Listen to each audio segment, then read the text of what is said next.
नमस्कार। आज हम बात करने वाले हैं आशीष गुप्ता की कहानी पर। उन्होंने अपनी YouTube वीडियो हार नहीं मानूंगा माई लाइफ स्टोरी में ये सब बताया है। आशीष डिजिटली सक्सेस नाम की एक IT कंपनी के संस्थापक हैं, लेकिन ये कहानी उनके CEO बनने की नहीं है। ये कहानी है उस सफर की जो अयोध्या की एक झुग्गी से शुरू हुआ था। हाँ, और ये कोई आम कहानी नहीं है। हमारे पास उनके वीडियो का ट्रांसक्रिप्ट है और हम यहाँ सिर्फ कहानी दोहराने नहीं बैठे हैं। बिल्कुल। हमारा मकसद है ये समझना कि कैसे हर मुश्किल मतलब हर ठोकर ने उनके सोचने के तरीके को, उनके सिद्धांतों को गढ़ा। ये सिर्फ एक इंसान की कामयाबी की कहानी नहीं, ये मुश्किल हालात में टिके रहने और अपनी राह खुद बनाने की कहानी है। तो चलिए शुरू से शुरू करते हैं। आशीष का बचपन बहुत ही गरीब मोहल्ले में बीता, अयोध्या में। वो बताते हैं कि उनके शौक क्या थे। गोलियां खेलना, हाँ, और सड़क से माचिस की खाली डिब्बियां उठाना। बिल्कुल। और कोल्ड ड्रिंक के ढक्कन, पतंगे लूटना, मतलब ये सुनकर ही उस माहौल का अंदाजा लग जाता है। बिल्कुल। और यहाँ पर एक बात गौर करने वाली है, वो अपनी पृष्ठभूमि को बहुत सीधे सपाट तरीके से बताते हैं। हाँ, कोई मेलोड्रामा नहीं, जैसे वो सिर्फ तथ्य रख रहे हों। उनके दादाजी साइकिल पर फेरी लगाते थे, मेले में मूंगफली का ठेला लगाते थे, चाचा मजदूरी करते थे। ये सिर्फ गरीबी का ब्यौरा नहीं है, ये उस शुरुआती बिंदु को दिखाता है जहां से उन्होंने दौड़ना शुरू किया। मतलब उन्होंने सच में शून्य से भी शायद नीचे से शुरुआत की। आप कह सकती हैं। यहाँ पर एक एक्सपेक्टेशन गैप यानी उम्मीदों का फर्क साफ दिखता है। अच्छा, वो कैसे? देखिए, जिस माहौल में आशीष पले बड़े, वहाँ शायद सफलता की सबसे ऊंची परिभाषा क्या होती होगी? एक सरकारी नौकरी या एक पक्की दुकान, IIT या एक बड़ी कंपनी का CEO बनने का ख्वाब देखना तो शायद किसी की सोच में भी नहीं होगा। तो उनकी सफलता सिर्फ आर्थिक नहीं है, ये एक मानसिक छलांग भी है। उन्होंने उन उम्मीदों की दीवार को तोड़ा जो उनके माहौल ने उन पर थोपी थी। और उस दीवार को तोड़ने की पहली दस्तक तब हुई जब वो दूसरी क्लास में थे। उनकी एक बुआ उन्हें अपने साथ इडारसी ले गई। वो 4 साल वहां पढ़े और जब वापस आए तो उन्हीं की वजह से उनका एडमिशन केंद्रीय विद्यालय में हो गया। आशीष इसे अपनी जिंदगी का टर्निंग पॉइंट कहते हैं। और ये सिर्फ एक बेहतर स्कूल में एडमिशन नहीं था, ये एक पूरे इकोसिस्टम का बदलाव था। सोचिए, जहां पहले उनके दोस्त और आस पड़ोस के लोग मजदूरी या छोटे मोटे काम की बातें करते होंगे, वहीं केंद्रीय विद्यालय में उन्हें ऐसे बच्चे मिले जिनके घरों में IIT, मेडिकल और बड़े करियर की बातें होती थी। हाँ, माहौल का बहुत फर्क पड़ता है। माहौल इंसान की महत्वाकांक्षा को पंख लगा देता है और यहाँ बिल्कुल यही हुआ। और उन्होंने उस मौके को हाथ से जाने नहीं दिया, जबरदस्त मेहनत की। वो अपने नंबर आज भी याद रखते हैं। 10वीं में गणित में 92% और विज्ञान में 85%। 12वीं में फिजिक्स में 87%। हाँ, ये सिर्फ नंबर नहीं है, ये उनके लिए शायद पहली जीत के मेडल थे। ये बहुत जरूरी बात है। जब किसी के पास आत्मविश्वास बढ़ाने के लिए और कोई जरिया ना हो तो एकेडमिक सफलता ही वहीं उसकी पहचान बन जाती है। उनका 1-1 प्रतिशत याद रखना ये दिखाता है कि इन नंबरों ने उन्हें पहली बार ये एहसास दिलाया कि वो भी कुछ कर सकते हैं, कि वो अपने हालात से बड़े हैं। बिल्कुल, ये उनके आत्मसम्मान की नींव थी। और इसी आत्मविश्वास पर सवार होकर 11वीं क्लास में उन्होंने IIT जाने का सपना देखा।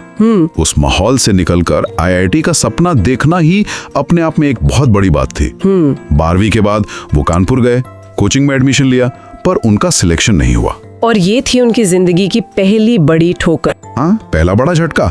अब तक वो अकादमिक तौर पर सफल होते आए थे, पहली बार उन्हें सफलता का सामना करना पड़ा।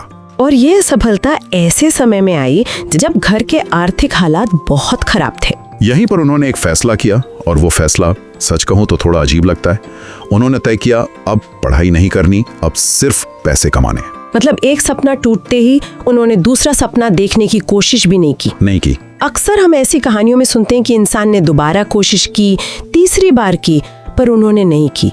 उन्होंने फौरन रास्ता बदल लिया। इसे हम उनकी अनुकूलन क्षमता कह सकते हैं। हाँ। उन्होंने IIT की असफलता को अपने ऊपर हावी नहीं होने दिया और फौरन एक प्रैक्टिकल समाधान की तरफ बढ़ गए। लेकिन क्या इसे सिर्फ अनुकूलन क्षमता कहना सही होगा, या ये एक तरह की मजबूरी और हताशा थी? उन्होंने तो ये मान लिया था कि अब पढ़ाई उनके बस की नहीं है।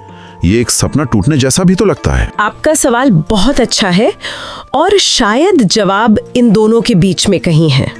ये मजबूरी से पैदा हुई अनुकूलन क्षमता थी। उनके पास बैठकर अफसोस करने का वक्त ही नहीं था। घर की जरूरतें थी। हाँ, लेकिन यहाँ जो दिलचस्प हुआ वो अनपेक्षित था। उन्होंने जो रास्ता चुना उसने अनजाने में उन्हें वो हुनर सिखाए जो शायद आईआईटी भी नहीं सिखा पाता। आप ट्यूशन पढ़ाने की बात कर रही हैं? बिल्कुल। उन्होंने बच्चों को ट्यूशन पढ़ाना शुरू किया और ये कोई पार्ट टाइम काम नहीं था। वो सुबह 4 बजे घर से निकलते थे और रात 10 बजे तक। अरे बाप रे! रात 10 बजे तक? हाँ, रात 10 बजे तक लोगों के घर घर जाकर पढ़ाते थे। सोचकर देखिए ये कितना मुश्किल काम रहा होगा, रोजाना 16-18 घंटे काम करना। लेकिन इस प्रक्रिया ने उन्हें क्या दिया? पहली चीज, विषयों पर पकड़। वो कहते हैं कि 10वीं तक का गणित और विज्ञान तो वो बिना किताब देखे बोर्ड पर समझा सकते थे। दूसरी चीज, कम्युनिकेशन स्किल्स। अलग अलग तरह के बच्चों और उनके पेरेंट्स से बात करके उनकी संवाद करने की कला निखर गई। सफलता ने अनजाने में उन्हें वो स्किल्स दे दी जो कॉर्पोरेट दुनिया में ज्यादा काम आने वाली थी। बिल्कुल। क्या यही वो स्किल्स थी जिनकी वजह से उन्हें अपनी पहली नौकरी मिली? मुझे तो यही लगता है, क्योंकि इसके बाद जो हुआ वो सीधे तौर पर इसी अनुभव से जुड़ता है। वो बीएससी तीसरे साल के पेपर दे चुके थे और उन्होंने अखबार में एक फार्मा कंपनी का विज्ञापन देखा। पोस्ट थी बिजनेस एग्जीक्यूटिव। हाँ। और मजे की बात यह है कि उन्हें पता भी नहीं था कि ये जॉब होती क्या है। फिर भी वो इंटरव्यू देने लखनऊ चले गए। एक मिनट, ये बहुत दिलचस्प है। उन्हें ये भी नहीं पता था कि जॉब क्या है, फिर भी अप्लाई किया। हाँ। ये दिखाता है कि उस वक्त वो किसी भी मौके को छोड़ने को तैयार नहीं थे। ये सिर्फ आत्मविश्वास नहीं, बल्कि एक तरह की एक बेताबी भी है। कि बस किसी तरह इस चक्र से बाहर निकलना है। हाँ, ये वो भूख है जो सिर्फ मुश्किल हालात ही पैदा कर सकते हैं। इंटरव्यू में उनसे उनके बैकग्राउंड के बारे में पूछा गया। उन्होंने सब सच सच बताया और वो कहते हैं कि उन्होंने बहुत आत्मविश्वास से सारे जवाब दिए। नतीजा ये हुआ कि उन्हें नौकरी मिल गई और यहीं से उनकी दुनिया पूरी तरह बदलने वाली थी। बिल्कुल। उन्हें 16 दिन की ट्रेनिंग के लिए पुणे जाने को कहा गया। ये वो लड़का था जो अयोध्या के एक छोटे से मोहल्ले से बाहर ज्यादा नहीं गया था। और उनका पुणे तक का सफर भी किसी एडवेंचर से कम नहीं था। वो अपने एक साथी के साथ एक अनकन्फर्म्ड वेटिंग लिस्ट टिकट पर ट्रेन में चढ़ गए। अच्छा। और जैसे तैसे पुणे पहुंचे। लेकिन वहां पहुंचकर जो हुआ वो उनके लिए किसी सपने जैसा था। उन्हें एक आलीशान होटल में ठहराया गया। ये एक जबरदस्त सीन है। अयोध्या का वो मोहल्ला जहाँ शायद पानी और बिजली की भी समस्या होगी, और दूसरी तरफ पुणे का एक लग्जरी होटल। ये सिर्फ एक भौगोलिक बदलाव नहीं था, ये एक सामाजिक और मानसिक छलांग थी। हाँ। उस वक्त उनके मन में क्या चल रहा होगा ये सोचना भी मुश्किल है। वो पहली बार इतने बड़े होटल में रुके थे। ये एहसास कि मेहनत करके यहाँ तक पहुँचा जा सकता है, ये किसी भी डिग्री से बड़ी सीख होती है। उन्की पहली सैलरी 12,000 रुपए थी, जो उस समय उनके लिए बहुत बड़ी रकम थी। बहुत बड़ी। पुणे में ट्रेनिंग के बाद उन्हें दिल्ली में पोस्टिंग मिली और इसके बाद उन्होंने पीछे मुड़कर नहीं देखा। उन्होंने कई कंपनियों में काम किया, सीखते रहे, आगे बढ़ते रहे। उनकी सैलरी धीरे धीरे 50,000, 60,000 तक पहुंच गई। और आज वो अपनी कंपनी चलाते हैं। हाँ। उनके पास अपना घर है, गाड़ी है और जैसा कि वो कहते हैं परिवार के लिए वक्त है। लेकिन इस सफर में पैसे से ज्यादा कीमती कुछ और है जो उन्होंने कमाया है। अब उनके जीवन दर्शन की बात कर रही हैं। हाँ। वो एक सिद्धांत पर बहुत जोर देते हैं। लोग आपके जीवन की सबसे महत्वपूर्ण चीज हैं। उनका मानना है कि छोटे छोटे फायदों के लिए लोगों को कभी धोखा नहीं देना चाहिए और हमेशा सच बोलना चाहिए। वो कहते हैं कि ये सिद्धांत अब उनके जीन्स में आ गया है। और अगर हम इसे उनके अतीत से जोड़कर देखें तो ये बात और भी गहरी लगती है। अच्छा। जब कोई शून्य से आता है तो उसे रिश्तों और भरोसे की कीमत पता होती है। शायद जब उनके पास कुछ नहीं था तब किसी की छोटी सी मदद या किसी का भरोसा ही वही उनकी सबसे बड़ी पूंजी थी। सही बात है। इसलिए धोखा न देने पर उनका इतना जोर शायद उनकी अपनी कमजोरियों और संघर्ष के अनुभव से आता है। वो जानते हैं कि भरोसा टूटने पर कैसा लगता है। ये एक बहुत ही दिलचस्प नजरिया है। इसका मतलब है कि उनके सिद्धांत सिर्फ किताबों से नहीं बल्कि जिंदगी की ठोकरों से बने हैं। बिल्कुल। वो ये भी कहते हैं कि वो अपनी कहानी इसीलिए शेयर कर रहे हैं ताकि दूसरे लोग इससे प्रेरणा ले सकें। और यही वजह है कि उन्होंने अपना YouTube चैनल फिर से शुरू किया है। हाँ, ये भी उन्होंने बताया था।